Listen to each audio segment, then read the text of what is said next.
Avebedin komo na yumrin komo beni animo eba bedi Ghana mampeni His Excellency John Dramani Mahama odi ababo ntin se obehwe na ECG adwumakuo no akwakodi ankran nsem ne abesi nkonwa ne ahwe se ebeboa amanyina mu nkane awonsem agina ne naso ewo mamu ana senate we ni nsem dodo na no ena na adwenu numienu yesi nkonwa ayede eba be yeme Sadat Muhammad Mene David Ofori Safo Yabora Ensemno Emo Ghana Mampeni His Excellency John Dramani Mahama Abanigese de Atuja Chese Abatwe Koso Omemu afe 2020 and 2024 no Ghana di shebi FM hwere omo enkwa na waye mampani no okra ba kokra hwere a ya ne simhia enimti onam ne secretary so achro akoma IGP Dr. George Akufu Dampare suppose dwumakuo no wo monhwe na omunye hwehwemu na de siyentia nipa bi hwere omo nkwa 2020 ni 2024 abato no so no wonfa humwaye so no emra bonten. Even though this election passed on peacefully, we must recognize that a few of our citizens lost their lives. My understanding is almost 5 of our citizens were killed in the process of the election. This is not the first time. In 2020, we know that 8 of our citizens were killed. If these continue and justice is not served, then what it does is it breeds impunity. And that's why, as a party, we have said that we must investigate and find out what led to these killings so that we can take action so that they don't happen again.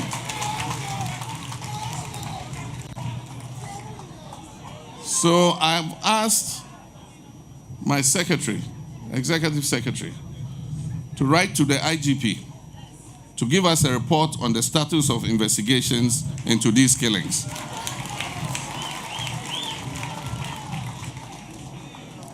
Justice must be done, and we also will ask the Attorney General when he takes office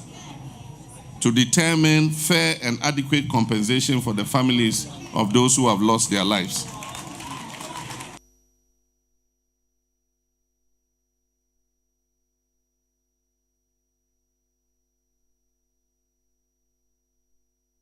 na Jumadi Koreasi no ena Ghana mampanyini ora John Dramani Mahama wo se kasa no bon kramofo abaso papa se wo hwe nkura hodo ankramofo ho no mo aba no tunubum edima ND sintisenia nkramofo ahye ND senimunyam no so behwe na wahye nkramofo animunyam. Our presence here today is not just a formality. It is a declaration of our deep understanding that every blessing we enjoy as a people and as a nation comes from Allah. He has been our guide, he's been our protector, and our sustainer throughout the challenges and the triumphs of this critical democratic exercise. And Surah Ibrahim 14, verse 7 says that if you are grateful for what he has done for you, he will bestow on you more favor. But he says, if you are ungrateful, his punishment is terrible. And so, Allah, we come here to show that we're grateful for all that you have done for us. Indeed, we cannot thank Allah enough. We crisscross the length and breadth of this nation in different groups campaigning for victory in this election. I led one campaign team. Professor Jane Nana Opoku Ajiman led another one, and our national chairman, Johnson Asiedun Ketia, was also in the lead of another campaign. These were the main campaign teams that spearheaded the national campaign. But we also had the regional and constituency campaign teams. We must give thanks to God that he allowed us to travel over several months and over several kilometers, thousands of kilometers, without any casualties. For my campaign team, by the time we finished and we got to the rally at Medina,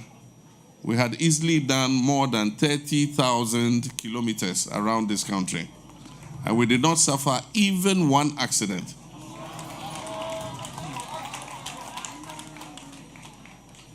And so we thank God for his mercy. It is only he who could have granted us that mercy. If you look at the results of the elections too, you find that the NDC won in most of the Muslim communities. And as our chairman said, it shows that we come with the recognition that our nation is a secular nation. And that all of us, no matter our ethnicity, no matter our religion, no matter our political affiliation, all of us are citizens of this dear nation called Ghana. And so I come here again to express my thanks to all Muslims in Ghana for the support and love that you have shown me. And it's only Allah that can repay you for the love that you have shown.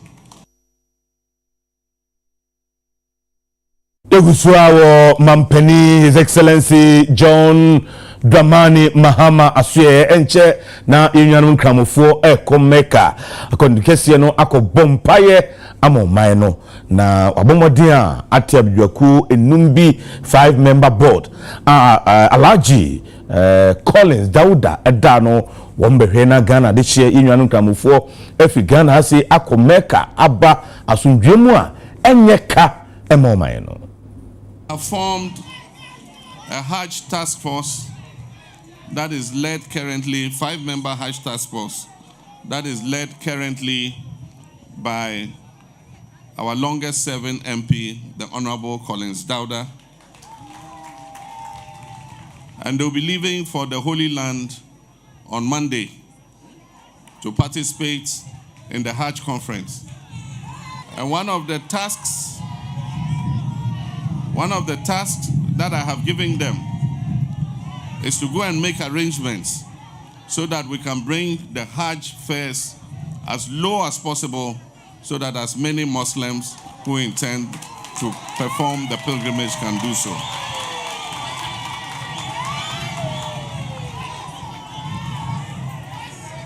We promised to add one more holiday to the Eid al-Fitr. So as soon as Parliament settles, we're going to amend the Holidays Act to include an extra holiday on the occasion of Eid al-Fitr. And so this year, after we finish the fast of the Ramadan, we will have 2 holidays for the Salah festivities.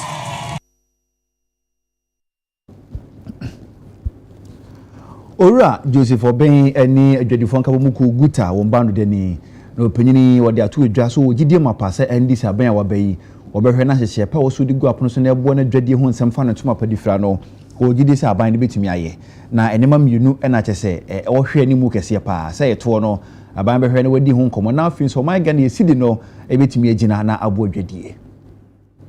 dwadifo any mfidi juma fu akuafo ye bedi enkuta ho ye free bibi stakeholder engagement se sade no se onzo no oba ya wasi business no or stress business for no ye meboa no na ye ntimi ye mboa no no nya nhyehyɛ a ebetimi edi businesses akokan se otimi eye consistent with that na when ye empese mu open door attitude or ye build consensus na yet me creative policies we all eat together ema ade na wo ye no esanse ye na ne anwea bom no yet me nya ho mfa so papa bi enti ye bekoso ne ati no so because on say omo eba ema ye na ye nwe omo manifesto omo ne na ne besi nkonwa ye se omo ba ya so ye be impremie no kra ena eniema bi reti omo manifesto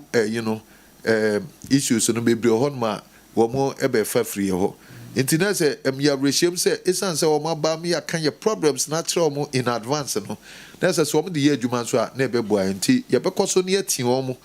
say say ene ya dwen asie enti emo na ne yemfa enye adwuma enso ti o man pani say obe rationalize the tax system no it is all rationalize and next obe hwem na wasone so wasem na de ehia yeyi e de afri o se yetimi yesa ne mani na se eto no ye krokro ate se de na me kana na se eno no besa aboa ama Ghana yedwadie na akosoro because yeah remember every fi say ye vacancy you need the rest of the countries you know yes I can see you know this year niam abo kosoro obi mfa foreign exchange Ghana beto ade na se togo niam abo efo a ye de foreign exchange no be ko ho akoto ade enti ekwan bia na akutia nso ya na omunim se eto no ye ne kese a na ebe ma aban kra no enya ne sika pudu ohwehwe no eto ye ne kese a manfo fa koti kwan bebre omuntu at the same time so ma niam abo ye de a ema ukro no no buy no enye competitive eninti ye nim se ye na ye bebo ne tidom de na emom ye beti ne ye bekoso akai no se bona wa hye ye so obesone eto no so ama na ye krokroa fortunately or the engineer bi by say fixed tax system bia or person or the start spare pass for no say wo mo eto no duty tua no be ye fixed e wo port wo no ngekan ono the best any say or be replicate or the be side all the other commodity lines say electrical ne other items say wo bia so no eho behind no na ya demo ko adwadifo a ewo Accra Central mechire Kimbu na Tudu wo mo to ade ho no wo mo che se efi bola emene mo pa ndi aban me mo a ba junkie fo no omo ko prafi baabi ene omo betimi akọ Tudu akọ praji sika e de ahye ombotom no mo abeja to ha ewo ma aka besisa but enura sem bisa aka na so mo se ka na bi asei ti no mo mesisa enura mbisa isa na mo ka kire obia mbeka hwe anopa we se hebe ba hwe bola egu yanim ha ye se yale enko a se ya bola de se yare bola no se ma bola ka ni embesisa because se ano yasi asise mu ntia mu ma bola nde etimi dibia 1 week kra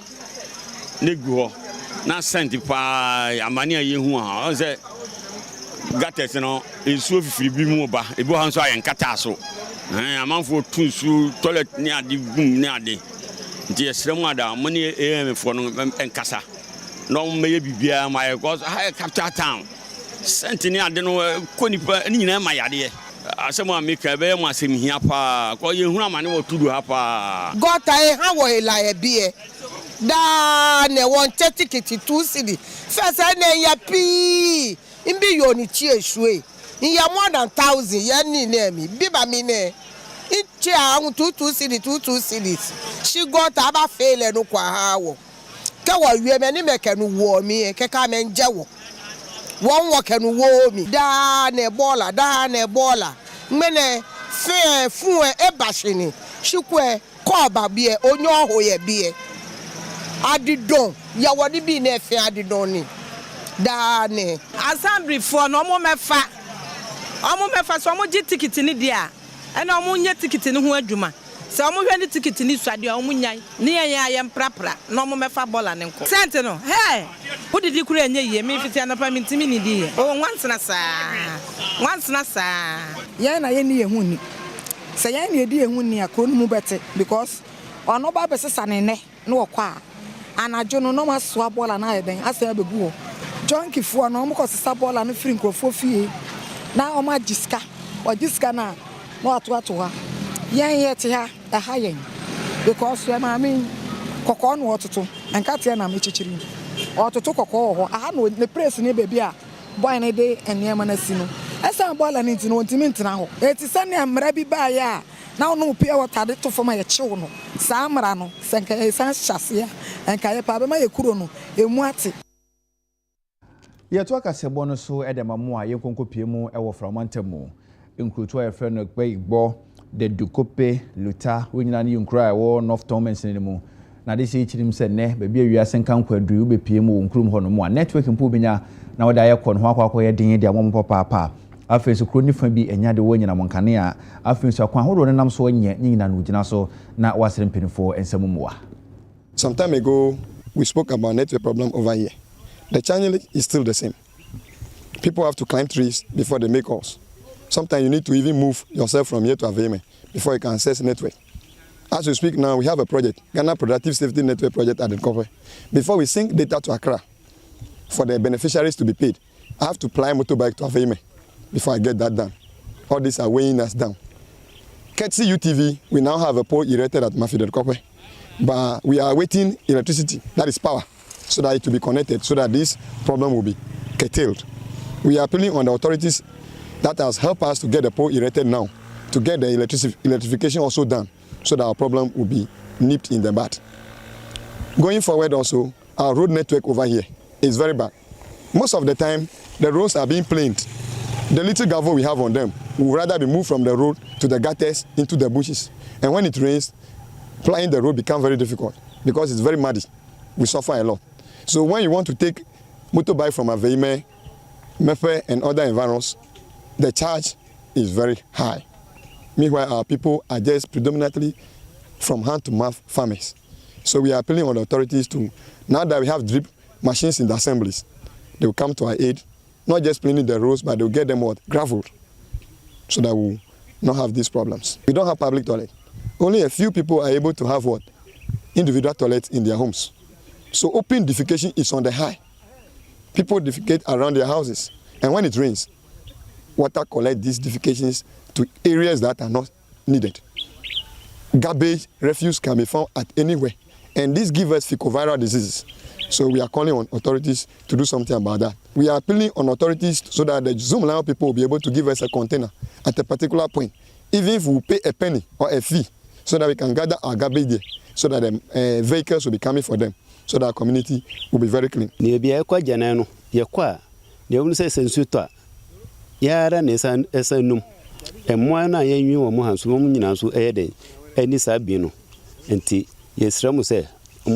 Toilet. Yeah, sisi dying. Yeah, spanny but you need light. And I road no so and you so safe. Network po. Am I intimate enya network? You be your call. I just say you food dria. And I say coffee pupo. And sana ya ye call. And your way so your toilet. Your net toilet. Nso na wa na no na yenum ye de bibia ye gya na nso na uhura kwhyem na yesanum e ma ye yare bebu opinfo no kwa wa for ma ha ekobato enye small journey e kwan no so nye before bedu ho ina no hunyina we ye nipa tonton na ye kokko bedu no we sikwa ya wo ya before be ka se kodam pass no awo kura no hwe kwa na wona ka odada timpa chomo mboaye enye fure na mi unya be nugodo mele du comme torsion alo public toilet mele monsieur eta magaro ko la fo yi dan la gbama skena chi ja he do la pla to venemi mi no fukpo eta mi dibe jiruru alo ngoi do la o ava o agbotinemi be mi ata da fo yilama be mi ga no do la mo akpere nwuti mi aka fo mo na mi afo kala enye fo rere le tefe ro mo di atiji afio te fo ka we be na mi no fukpa afi te glo nyane mi no view ke hi mi glo mi no view eta va kpele mi enti be network me be na mi ata fo kala be ama ase mi onko alo na amala fo kala mi ata se onko be anu ano bobo ne mi